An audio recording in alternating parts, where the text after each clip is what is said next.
Bollywood movie है and उसके अंदर मसाला ना हो, उसके अंदर ऐसा प्लॉट ना हो कि वो हमारा दिमाग फ्रस्ट्रेट कर दे, ऐसा हो ही नहीं सकता। कितने सारी मूवीज का एग्जांपल हमारे सामने भरे पड़े हुए हैं कि भाई इसका एग्जांपल लो तो वो गलत लगती है, उसका एग्जांपल लो तो ये गलत लगती है कि भाई कौन सी मूवी हम लोगों ने देख ली। बट ये बात नहीं है, कुछ कुछ प्लॉट्स रियली में अच्छे होते हैं, लेकिन आज ऐसे प्लॉट्स की बात लेके चलूंगा भाई जिसने दिमाग थोड़ा बहुत कंफ्यूजन में डाला, भाई ये प्लॉट क्यों हुआ, किस कारण की वजह से हुआ, एंड हुआ भी तो अभी क्यों होना जरूरी था, एंड इसकी एंडिंग की वजह से हम लोग फिर सदमे में चले गए कि भाई मैं तो थिएटर से उठ के ही आ जा रहा हूँ। देखो फर्स्ट बात सबकी फेवरेट एनिमल मूवी की बात लेके चलते हैं। अब तुम लोग बोलोगे भाई इसके अंदर क्या प्लॉट ट्विस्ट ऐसा था जिसकी तू बात करने जा रहा है जिसकी वजह से हम लोग फ्रस्ट्रेटेड है। देखो इसके अंदर एक ऐसा मेन प्लॉट है ना जो थोड़ा बहुत कंफ्यूजिंग है कि उसको क्यों डाला गया। संदीप रेड्डी वांगा क्या दिखाना चाहते हैं कि वो मिसोजिनिस्ट है। मैं बात करो तृप्ति डिमरी के ओवरऑल कैमियो की, ओवरऑल रोल की, वो बंदी क्या भूमिका निभा के जाती है। सिर्फ वो रणबीर कपूर को खुश करने के लिए आई थी, क्या करने के लिए आई थी उसका ओवरऑल मोटिव समझ में नहीं आता भाई। तलवे चटवाने, ओवरऑल उसकी गैंग में इन्फिल्ट्रेट करने, क्या रीजन था। एंड ओवरऑल उसी थॉट की वजह से संदीप रेड्डी वांगा को बहुत ज्यादा क्रिटिसाइज भी करा जाता है। And already know Kabir Singh में भी वही चीज रिपीटेड टास्क में हुई है। एंड अब स्पिरिट में भी मे बी काइंड ऑफ वो चीजें हो सकती है जो काइंड ऑफ बहुत सारे लोगों को पसंद नहीं आता। एंड फ्रस्ट्रेटेड था कहीं कहीं पे भाई उसका अगर नहीं भी डालते ना तब भी वो प्लॉट में कुछ ज्यादा छेड़छाड़ नहीं करती। अगर वो बंदी नहीं आती, अगर उस बंदी का रोल नहीं होता तब भी सीन अच्छा लगता। पर उसको जानबूझ कर डाला गया ताकि कॉन्ट्रोवर्सीज हो, उसको जानबूझ कर डाला गया ताकि हमारे दिमाग में फ्रस्ट्रेशन बढ़े। लेकिन सेकंड चीज के बाद लेके चले भाई इसने तो बहुत हद तक रुलाया हम लोगों को। मतलब मुझे नहीं, मतलब ऐसे लोग जो प्यार में पागल से हो रखे हैं ना उन लोगों की बात कर रहा हूँ भाई। इसके राउंड ऑफ ऐसा बंदा कोई हो ही नहीं सकता है भाई आज के जमाने में जिसने बात ना करी हो। I am talking about the Saiyaara movie and overall plot, क्या चीजें किस तरीके से करी गई थी। यू नो इट कि भाई हर टाइम हर किसी का लक चल सकता है एंड इस मूवी के थ्रू पता लगता है। बट ऐसा नहीं कि इसका ओवरऑल मूवी का लक ही था, ओवरऑल एंडिंग उस तरीके की थी। हाँ मैं मान रहा हूँ भाई अल्जाइमर है, सब चीजें डिफरेंट तरीके की, बट एक सिंपल प्लॉट भी तो रखना चाहिए था ना तुम लोगों को। एंड जो प्लॉट तुम लोगों ने रखा वो प्लॉट एंड में आते आते यू ऑलरेडी नो इट कि बॉलीवुड के अंदर क्या चीजें चलती हो रही है कि भाई लास्ट में आके तो इस बंदे को याद आ ही जाएगा, इसका प्रेमी है, ये गाना गा देगा, ये पुरानी यादें उसकी ताजा कर देगा, भाई सब चीजें याद आ जाएंगी। बॉलीवुड है, अल्जाइमर तो भाई मराने गया है ना अपनी। क्या बोलूं मैं इसके बारे में, क्या बोला जा सकता है भाई।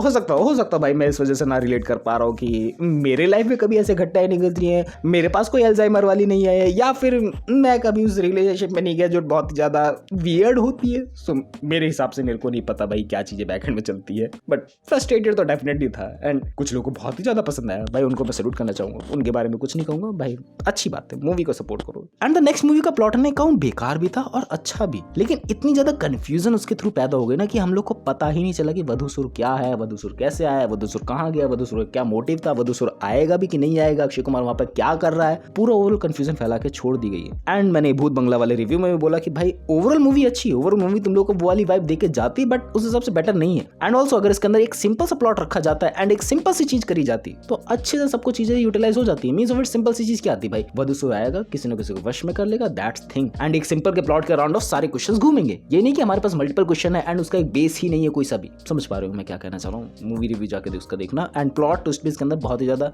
डिफरेंट तरीके का रखा गया, डिफरेंट इसके अंदर ईस्टर एग्स रखे गए जानबूझ के जो लोगों को समझ आने ही नहीं वाले। एंड इसके नंबर्स को तो देख के लग रहा है भाई लोग अच्छा खासा इस मूवी को देखने जा रहे हैं, लोग सपोर्ट कर रहे हैं, डेफिनेटली भाई करना चाहिए। लाइक भूल भुलैया 2 और 3 से तो काफी ज्यादा बेहतर देखने को मिला कि भाई हाँ कुछ चीजें तो इन लोगों ने दिमाग लगा के करी है, but not kind of better जो सब लोगों को पसंद है, या फिर मैं कहूँ जो एक चुनिंदा ऑडियंस को पसंद है। मींस ऑफ इट की मेरी बात लेके चलो, जो मेरे को टुम्बाड़ जैसी मूवी पसंद आती है, परी जैसी मूवी पसंद आती है, अगर वो वाली वाइब देके जाएगी तो वो बस छोटी सी ऑडियंस को कवर अप कर पाएगी। लेकिन अगर उसको बड़ी ऑडियंस को कवर अप करना है तो उसे बहुत सारे लोगों के हिसाब से मूवीज बनानी पड़ेंगी। एंड द नेक्स्ट मूवी के एंडिंग है ना, उससे मैं बहुत ज्यादा खफा हूं इस तरीके से कि भाई तुम लोगों ने सब चीजें बेटर करी, तुम लोगों ने सब चीजें अच्छी तरीके से एस्टेब्लिश करी, लेकिन एट द एंड वो एंगल दिखाना ही था कि भाई मूवी अच्छे तरीके से एंड करनी ही थी, मूवी को एकदम कंक्लूजन वाइज लेके ही जाना था। तो तुम लोगों ने उस मोड पे लाके खड़ा कर दिया कि भाई ओवरऑल चीजें ऑटोमेटिकली सब चीजें ठीक हो जाती है, क्योंकि you believe in that system, you believe in that God, you believe in your religion. मैं किसी को टारगेट नहीं करो, बस उस हिसाब से वो चीजें दिखा दी गई एंड उसके हिसाब से तुम लोगों को लगता है भाई एट द एंड सब चीजें सही हो जाती है। मैं बात कर रहा हूँ केरला स्टोरी 2 की। केरला स्टोरी 1 की तो बात मैंने तुम लोगों को बता रखी है अपने दूसरे चैनल पे। केरला स्टोरी 2 की बात लेके चले, ओवरऑल चीजें बहुत ज्यादा अच्छी तरीके से प्रेजेंट कर गई है। ओवरऑल चीजें जो हिसाब से दिखाई गई हैं, मैं मूवी पॉइंट ऑफ व्यू से बोल रहा हूँ कि भाई सब कुछ सही है। प्रोपेगेंडा है या नहीं है, रियल लाइफ में एग्जिस्ट करती है नहीं करती है, उसके बाद में पहले करके छोड़ चुका। मूवी पॉइंट ऑफ व्यू से बोलूँ चीजें अच्छे तरीके से दिखाई गई हैं, बट एक चीज और कर सकते थे। जब तुम लोग 16+ रेटिंग ले ही रहे हो, क्यों ना 18+ चले जाते हैं, क्यों ना थोड़ा सा और ग्लोरीफाई करके चीजें दिखाई जाती जो लोगों को और ज्यादा पसंद आती है एंड जो लोगों को रियलिटी हिट होती है, क्योंकि हम लोग को पता है भाई ये चीजें कहीं ना कहीं सच है एंड कैसे तरीके से करी जा रही हैं। हम लोग को अभी रिसेंटली भी एक मुद्दा देखने को मिला था जिस वजह से प्रोटेस्ट वगैरह हो रहे थे। मैं उसकी बात नहीं करना चाहूंगा क्योंकि मैं फिर कुछ भी बोल देता हूँ। एंड इस केरला स्टोरी 2 की ending that was not fantastic because at the end सब चीजें सही तरीके से सही हो जाती हैं, बट कभी भी चीजें सही नहीं होती। चीजें कभी भी तुम्हारे हिसाब से सही चलनी है तो मूवी के कंक्लूजन में ये भी दिखा सकते थे ये चीजें कभी भी सही नहीं होने वाली, तुम लोग इसको जितना भी सही करने की कोशिश कर लो। केरला स्टोरी 1 की बात लेके चलते हैं भाई, उसकी हैप्पी एंडिंग नहीं होती एंड जरूरी नहीं है भाई बॉलीवुड है तो हैप्पी एंडिंग होना जरूरी है। ऐसे ट्रॉमा भी तुम्हारे दिमाग में छोड़ के जाना चाहिए ना कि भाई थिएटर से उठो तो तुम्हें दुख हो कि भाई इसको कंक्लूजन नहीं मिला, इसको वो जस्टिस नहीं मिला, इसको वो जस्टिस नहीं मिला, इसको वो इसका जो हक था ना वो नहीं मिला।